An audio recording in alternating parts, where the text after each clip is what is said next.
හන්දිය මිහින්තලේ විජයපුර තලාව නච්චදුව කහටගස් දිගිලිය කැකිරාව මරදම් කඩවල හඹරන මැදවච්චේ රඹාව යන ජල සම්පාදන ක්‍රම අවධානමට ලක් වෙලා තියෙනවා. අපේ ජල මූල ආශ්‍රවන තුරුවිල භූගත ජලය කලා වැව ඉබ්බන් කටුව මහකන්දරාව යන ජල මූල ආශ්‍රවල ජලයේ මට්ටම අඩු වෙමින් තිබීම නිසා ඒත් එක්කම මාතර දිස්ත්‍රික්කයේ ඌරු බොක්ක ජල සම්පාදන ක්‍රමයට ජලය සපයන හුලංකන්ද දොළ මේ විට ජල මට්ටම පහත යාමේ හේතුවෙන් අවධානයට ලක් වෙලා තියෙනවා. රත්නපුර දිස්ත්‍රික්කයේ ඇහැලියගොඩ ජල සම්පාදනයේ ජලය සපයන විසෝදොළ අවධානයට ලක් වෙලා තියෙනවා. කළුතර දිස්ත්‍රික්කයේ මතුගම ජල සම්පාදන ක්‍රමයට ජලය ලබා ගන්නා ඇල්ල කන්ද මේ වන විට ජල මූලාශ්‍රයත් අවධානමට ලක් වෙලා තියෙනවා. ඒ අයුරින් තමයි අපේ ජල මූලාශ්‍ර අවධානමට ලක් වෙලා තියෙන්නේ. ඒත් එක්කම වියලි කාලගුණික තත්ත්වයේ හමුවේ මේ ඇති වෙලා තියෙනවා මණ්ඩලයට ගැටලු 6 ආකාරයකින්. පළවෙනි ආකාරය තමයි ජල මූලාශ්‍රය ජලය අඩුවීම නිසා ජල සම්පාදන ක්‍රමවලට ලැබෙන පානීය ජලය ලබා ගැනීම තියෙන ජල මූලාශ්‍රයේ ජල මට්ටම අඩුවීම. ඒ යටතේ අපි එයට උපායශීලී යෝජිත විසඳුම් වශයෙන් අපි මණ්ඩලය යෝජනා කළ තියෙන විසඳුම් තමයි වෙනත් ජලාශවල ඇති පානීය ජලය මෙම අපි පානීය ජලය ලබා ගන්නා ජල මූලාශ්‍ර වලට හැරවීම. උදාහරණයක් වශයෙන් අපි මේ වෙලෙට අවදානට ලක් වෙලා තියෙන තුරුවිල හා තිසාවෙවට කලාවෙන් ජලය ලබා ගන්න කටයුතු කරලා තියෙනවා. සහ ඒ සඳහා එම ජලය හැරවීම සඳහා ජල කළමන මහවැලි ජල කළමනාකරණ කමිටුවෙන් අනුමැතිය ලබාගෙන තියෙනවා. ඒත් එක්කම අපි සමහර ජල සම්පාදන ක්‍රමවල ජලය පහළ යාම වළක්වා ගැනීම සඳහා අපි తాවකාලික වැටි ඉදිකරමින් සහ ඉදිකිරීම කරලා තියෙනවා. ඒත් සමගම ජල මූලාශ්‍රවල ජලය වැඩි කිරීම සඳහා අපි తాවකාලික ක්‍රමෝපායන් යොදමින් ඉන්නවා. උදාහරණයක් වශයෙන් අපි කැලණි ගඟේ తాවකාලික ලවණ බාධකය මේ විට ඉදිකරමින් පවතිනවා. ඒත් එක්කම මහවැලි ගඟේ ගල්ල ඇල්ල කියන ජල මූලාශ්‍රය අපි පොළොන්නරුවට ජලය සපයා ගන්නා ජල මූලාශ්‍රය. ඒතර එම මූලාශ්‍රය අපි ප්‍රොම්ප කරන ජල ප්‍රමාණය වැඩිවීම නිසා අපි විසඳුම් යෝජනාවක් විදියට తాවකාලික ජල නල පොම්පාගාරයට తాවකාලික ජල නල එලීමක් සිදු කරලා තියෙනවා. සමහර ජල මූලාශ්‍රවල අපි වැටි ඉදිකරමින් පවතිනවා අවශ්‍ය මට්ටමට ජල මට්ටම පවත්වා ගන්න. ඒත් එක්කම අපේ දෙවනි ගැටලුව තමයි අපිට තියෙන ගංගාවල ජල මට්ටම පහත යාම නිසා වෙරළාසන්න ජල සම්පාදන ක්‍රමවල ලවණ ජලය ඇතුළු වීම. එතකොට මේ ලවණ ජලයට පාලනයට ලවණ ජලයේ ඇතුළු වීම පාලනය සඳහා ජල සම්පාදනයේ මණ්ඩලයේ යොදා ඇති විසඳුම් තමයි ලවණතාවයේ ඇතුළත් වීම වැළැක්වීම සඳහා අපි ක්‍රමෝපායන් යොදලා තියෙනවා. උදාහරණයක් විදියට අබතලේ සහ බියගම ජල පොම්පාගාරවලට ලවණ ජලයේ ඇතුළු වීම වැළැක්වීම සඳහා තමයි తాවකාලික ලවණ බාධකය ඉදි කරලා තියෙන්නේ. ඒත් එක්කම තවත් විසඳුමක් විදියට තමයි අපි අපේ දැනට අපි ඉදි කර ඇති අපේ permanent salinity barriers අපි කියනවා දැනට ඉදි කර ඇති ලවණ බාධකවල දොරටු වසාලා තියෙනවා ලවණ නිරීක්ෂණ කරලා තියෙනවා. ඒත් එක්කම ආදේශක ජල මූලාශ්‍ර භාවිතයත් අරගෙන තියෙනවා. උදාහරණයක් විදිහට කුරුණෑගල නගරයට ජලය සපයන අපේ ප්‍රධාන ජල මූලාශ්‍රය තමයි දැදුරුවය. දැදුරුවේ ජල මට්ටම පහත වැටීම නිසා අපි මේ වෙලාවේ යොදාගන්නේ කුරුණෑගල වැවෙන් තමයි ජලය ලබා දීමට. අපේ තුන්වෙනි කාරණාව විදිහට අපි දක්වන්නේ ජල මූලාශ්‍රවල තියෙන ගුණාත්මක භාවය අඩු වෙලා තියෙනවා. එතකොට මේ ගුණාත්මක භාවය අඩු වෙලා තියෙන නිසා අපිට ඇත්තටම මේ ජලය අපි ජලය පානීය ජලය ලබා දෙන්න ඕනේ ප්‍රමිතියකට අනුකූලව. ඒක නිසා අපි විසඳුම් යොදලා තියෙනවා හැමතිස්සෙම ජලයේ ගුණාත්මක භාවය වෙනස් වීම වාර්තා කරන්න, ටෙස්ට් කරන්න සහ ඒකට අනුකූලව පවිත්‍රකරණය කටයුතු සිදු කරන්න. තවදුරටත් කියනවා නම් ජල මූලාශ්‍ර සමහර ජල මූලාශ්‍ර සිඳී යාමට ලක් වෙලා තියෙනවා. ඒතර එම ජල මූලාශ්‍ර තමයි උදාහරණයක් විදියට කියනවා නම් කොළොම් හෙට්ටිපොළ අපේ ජල සම්පාදන ක්‍රමයට ජලය ලබා දෙන ජල මූලාශ්‍රය වන කොළඹ ඔය මේ වෙලාවේ වෙනකොට හිඳි යාමකට ලක් වෙලා තියෙනවා. තවත් ජල මූලාශ්‍ර තියෙනවා හිඳි යාමකට ලක් වෙන තංගල්ල නලගම ප්‍රදේශයේ අපේ තියෙන ඉන්ටේක් එක. ඒ කියන්නේ තංගල්ල ප්‍රදේශයට අපි ජලය ලබා දෙන ප්‍රධානතම පවිත්‍රාගාරයට මේ වෙන විට ජලය නොලැබෙන තත්වයක් තියෙනවා. කිරමෝය සිඳි යාම නිසා. ඒත් එක්කම තව ජල මූලාශ්‍ර වල තියෙන මේ පානීය ජලයට ඇති ඉල්ලුමත් මේ වන විට වැඩි වෙලා තියෙනවා. ඒතර පානීය ජලයට ඇති ඉල්ලුම වැඩි වීම නිසා අපි ඇත්තටම ජල ලාස්තිය අවම කර ගැනීම සඳහා මහ ජනතාව දැනුවත් කිරීම කටයුතු සිදු කරමින් පවතිනවා. මේ අවස්ථාවෙත් අපි ඔබ සමගින් ඉල්ලා සිටින්නේ මහ ජනතාව දැනුවත් කරලා අර පිරිමැස්මෙන් ජලය පාලනය කරන ලෙස ඉල්ලීම් කරන්න කියලා. ඒත් එක්කම අපි මේ පානීය ජලය සඳහා ඇති ඉල්ලුම වැඩි වීම නිසා අපේ ජල පොම්පාගාර සියල්ලම උපරිම ධාරිතාවෙන් යුතුව පවත්වාගෙන යන මේ වෙලාවේ කටයුතු කරලා තියෙනවා.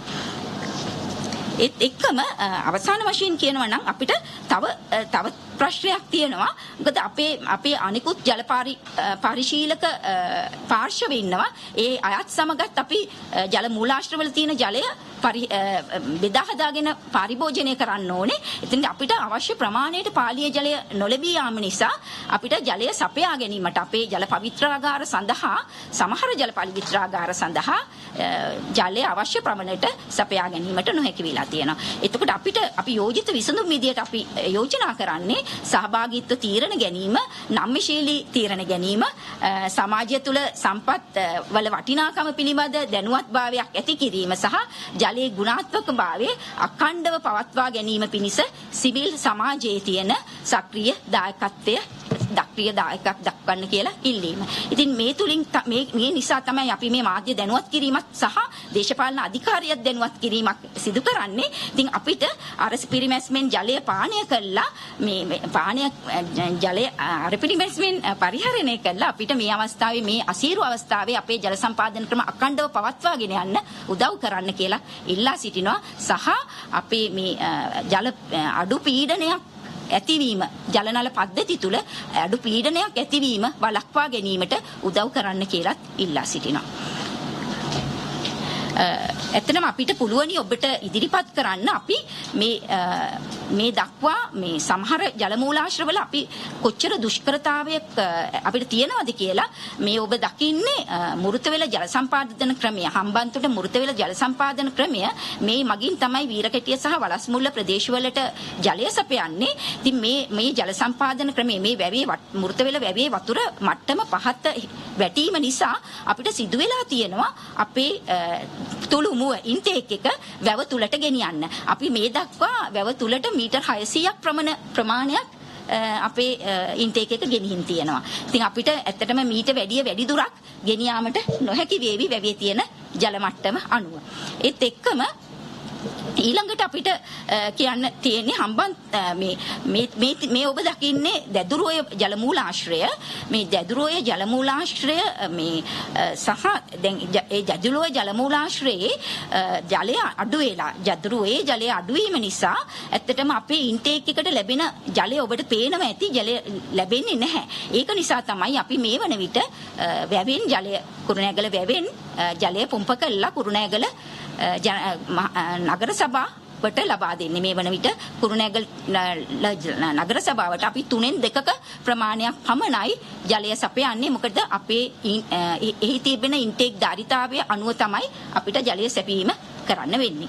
ඒත් එක්කම ඔබට අපි මේ දර්ශනය වෙන්නේ අපි කැලණි ගඟේ ඉදිකරන ලද්ද తాවකාලික ලවණ බාධකයේ ඉදිකිරීම. ඒතර ඇත්තටම මේ ලවණ බාධකයේ නිසා තමයි ඉදිකිරීම නිසා තමයි අපිට කැලණි ගඟේ අවශ්‍ය ලෙස ජල මට්ටම පවත්වාගෙන යන්න පුළුවන් වෙලා තියෙන්නේ. අපිට අපේ ජල පවිත්‍රාගාරයට අවශ්‍ය මට්ටමක් තිබෙනවා. එම ජල පවිත්‍රාගාරයට අවශ්‍ය ජල මට්ටම් පොම්පාගාරයට අවශ්‍ය ජල මට්ටම පවත්වාගත නොහැකි වුණොතින් අපිට සප්ලයි කිරීමට අමාරු වෙනවා මේ බස්නාහිර පළාතේ කොළඹ දිස්ත්‍රික්කය ගම්පහස් දිස්ත්‍රික්කය හා තදාසන්න ප්‍රදේශවලට අවශ්‍ය ජල පරිමාව ඒක නිසා අපි ඒ ඉදිකිරීම දැනට ඉදි කරලායි තියෙන්නේ. ඒත් එක්කම මේ ඉදිකිරීම නිසා අපේ ජල පාරිභෝගිකයින්ට ලවණතාවය නිසා ඇති වෙන්න පුළුවන් ප්‍රශ්නත් වැළකිනවා. ඒත් එක්කම මේ ඔබ දකින්නේ පූගොඩ ජල සම්පාදන ක්‍රමය මේ ජල සම්පාදන ක්‍රමය අපි දැනට ලබා දෙන්නේ తాවකාලික ඉදිකිරීමක් මගින් තමයි ජල මට්ටම පවත්වාගෙන යන්නේ.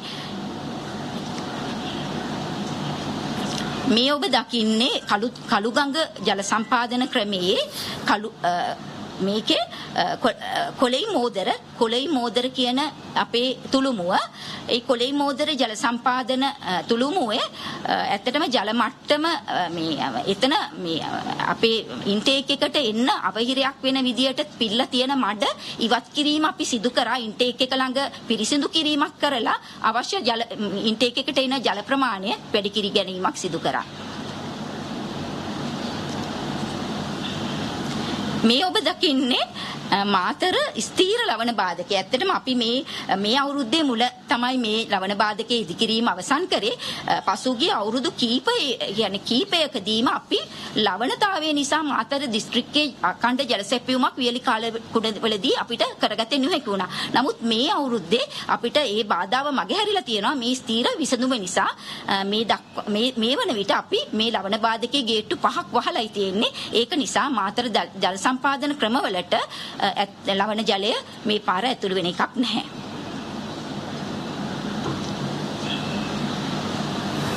මේ ඔබ දකින්නේ රන්න කට්ටකඩුව ටැංකි ජල වැව.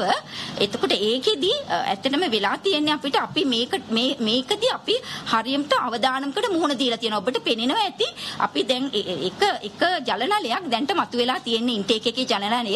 එයින් අපිට ඒ කියන්නේ වැව පහත බැසීම නිසා අපිට එයින් පොම්ප කරගත්ත නොහැකි. ඉතින් ජල මට්ටම් දෙකකදී අපිට ජල නල දෙකක් තියෙනවා. අනිත් ජල නලය ඔබට යටින් පේනවා ඇති ඒකත් දැන් මතුවීමට ආසන්නයේ තියෙනවා. ඒක නිසා කට්ටගටුව ජල සම්පාදන ක්‍රමය මේ වෙන විට අවදානමට මුහුණ දීලා තියෙන්නේ. එම නිසා අපිට මේ සඳහාත් පියවර ගත යුතුව තියෙනවා. මොකද මේම ජල සම්පාදන ක්‍රමය මගිනුත් ජලය ලබා දෙනවා රන්න ප්‍රදේශයේ ජල සම්පාදන 13500කට පමණ. ඉතින් අපි මේක ගැන අපි නිරීක්ෂණය කරමිනුයි සිටින්නේ. අපි මේ ඉල්ලීමුත් කරලා තියෙනවා මේ නිකුත් කරන ලෙස ජලය. නමුත් අපි ඉන්නේ උඩවලව ජල සම්පාදන ක්‍රමය යටතේ මේක අගම තියෙන ජල ටැංකියක් ජලය ලැබෙන. ඒක නිසා මෙම ජල ටැංකියට ප්‍රමාණාත්මකව ජලය ලැබෙන්නේ නැහැ දැනට. ඒක නිසා අපි ඇත්තටම අපිට දැන්ට මේ දක්වාත් අපි 3000ක් පමණ අඩුවෙන් තමයි ජලය සම්පාදනය කරන්නේ. බවුසර් මගිනුත් ජල සම්පාදන කටයුතු යොදලා තියෙනවා. ඒත් එක්කම මේ දකින්නේ හෙට්ටිපොළ කොළමුණෝය. එතකොට මෙය සිඳී ගොස් තියෙනවා. ඒක නිසා මේක ඇත්තටම අපි ජලය එකතු කරමින් තමයි මේක දෙන්නේ. එතකොට සමහර වෙලාවට අපිට එකතු කරගත් ජලය තමයි අපිට පොම්ප කිරීමට සිදු වෙලා තියෙන්නේ. නැත්නම් අපි බවුස සප්ලයි එකෙන් තමයි හෙට්ටිපොළ ජනතාවට ජලය ලබා දෙන්නේ. ඒත් එක්කම මේ තියෙන්නේ පොළොන්නරුව ගල්ලෑල්ල ඉන්ටේක් එකේ අපි කිව්වා ඇඩිෂනල් පම්පින් ලයින්ස් දැම්මා කියලා. මොකද පොළොන්නරුවේදී මහවැලි ගඟ ජල මට්ටම අපිට අවශ්‍ය ප්‍රමාණයට වැඩිය පහළ ගිහිල්ලා තියෙනවා ජල පොම්පාගාර වලට ගැනීමේ මට්ටමට වැඩිය. ඒම නිසා අපි මේ ජල නල යෙදීම මගින් අපි වඩාත් පහළ මට්ටමකට අපේ ජල පොම්පාගාරයට ජලය රැගෙනීමක් తాවකාලික ඉදිකිරීමක් කරගත්තා.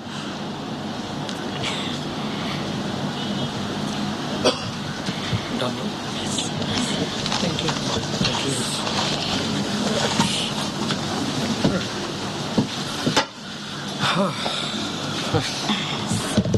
Right, so as it's okay, right, if I continue in English, I hope. So as all of you are aware, now even our water board officer has clarified the situation in the country and we have taken measures to address these issues. Now the only question is how the support that we require from the public and the media. It is quite significant, because one thing I need to explain here, including the water tariff hike, is that I think for far too long there was one mismanagement. I'm not just talking about former government, I'm talking about every government that has come. We've tried to be a populist state, but in reality we couldn't afford to be a populist state. So given that being the situation, a lot of decisions had been taken in the past, which has led us to bankruptcy eventually. So with that, all of us were tasked with basically making our institutions sustainable, and I had taken over this ministry at a crucial period. And to be honest, we have tried everything within our means. We have cut cost within the water board. At the same time, we are also exploring opportunities into renewable energy where we can decrease our dependency on electricity. Because as all of you are aware, I think in January this year, electricity had increased by 66%, and in February we had announced that we are going for a water tariff hike, simply because we were losing 425 million rupees a month. Along with that, I think about 2.8 billion rupees. About 2.8 billion rupees was the total loss we were making every month. So given all these situations, at the end of the day, people have to understand that this is also taxpayers' money. This is also their money. It is not my money through which we are keeping the water board sustainable. It's not, money that belongs to any single entity. It is people's taxpayers' money. Now, for example, I represent an underprivileged community in this country, and had 2.8 billion rupees been saved every month, I could have brought about a very big difference for this underprivileged community. So these are the little issues that we are talking about that needs to be rectified. We understand that there are concerns about the water tariff hike, but as far as the conceptualization of the tariff hike is, we have made sure that the vulnerable section is protected. At the same time, we have made sure institutions which are of public use are also protected.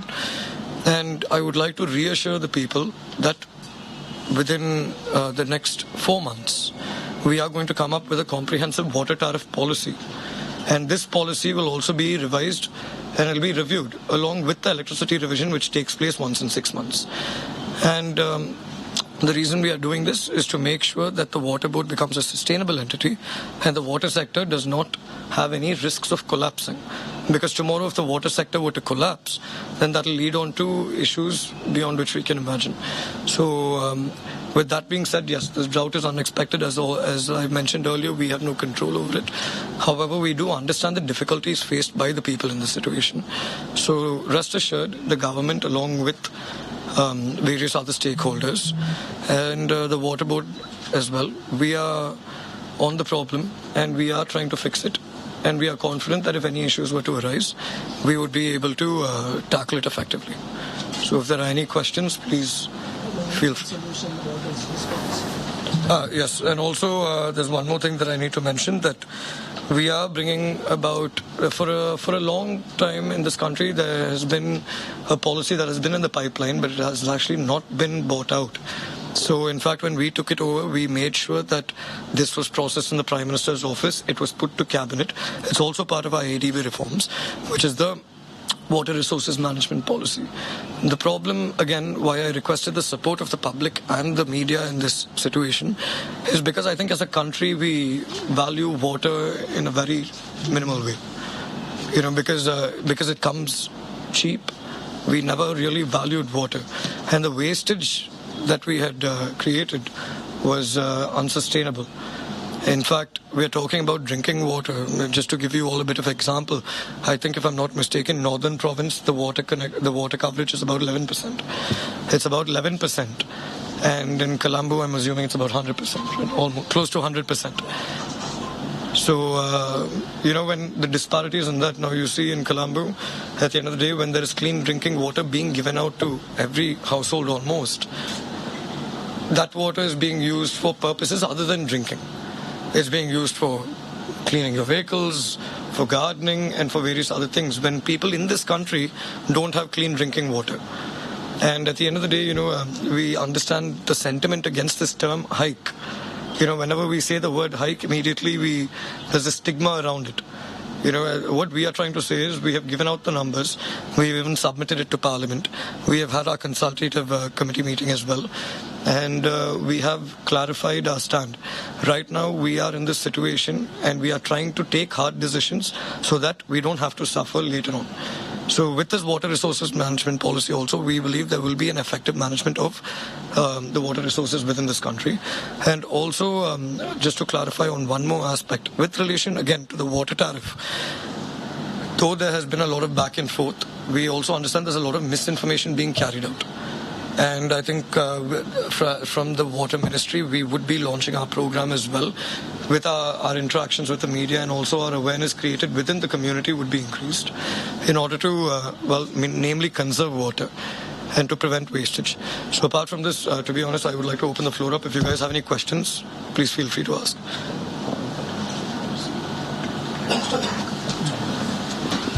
So, yes.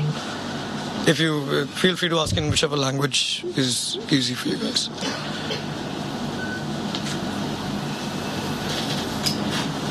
No questions? தமிழ்ல கேள்வி இருக்குது. என்னென்னு சொன்னால், இப்போ மக்கள் மத்தியில் நாங்கள் போயிட்டு கேட்கும்போது உங்களுக்கு பிரதான பிரச்சனை என்னென்னு சொன்னால், நீர் கட்டணம் அதிகரிச்சிருக்கு. இப்போ நாட்டில் தண்ணி இல்லாத பிரச்சனை நம்ம பேசி போட்டுருக்கோம். இந்த தருணத்தில் நீர் கட்டணம் அதிகமாக இருக்குது, இதை கட்ட முடியாமல் இருக்குது. அப்போ இதுக்கு ஒரு தீர்வு எதிர்பார்க்குறாங்க மக்கள். இல்லை, இது சம்பந்தமான தீர்வு நான் ஏற்கனவே சொல்லியிருக்கேன். அதனால் நான் திருப்பி சொல்கிறேன். 66% மின்சார சக்தி கட்டணம் அதிகரிக்கும் போது எங்கள்கிட்ட இருக்க 324 பிளான்ட்ல ஒரு 2% தான் சோலார்ல நடந்துட்டு இருக்கு. பாக்கி எல்லாமே மின்சாரத்துல தான் நடக்குது. அப்படி நடக்கும்போது 1% மின்சாரத்துல அதிகரிச்சா கூட நீர் கட்டணமும் அதிகரிக்க தான் செய்யும். ஏன்னா இன்னைக்கு நிறைய பேர் அந்த குடிநீரை பாக்குறாங்களே தவிர அந்த குடிநீரை எப்படி அவங்க வீட்டுக்கு கொண்டு வந்து சேர்க்கணும்னு யாரும் பார்க்க மாட்டேங்கிறாங்க. This is an AdaDerana live event.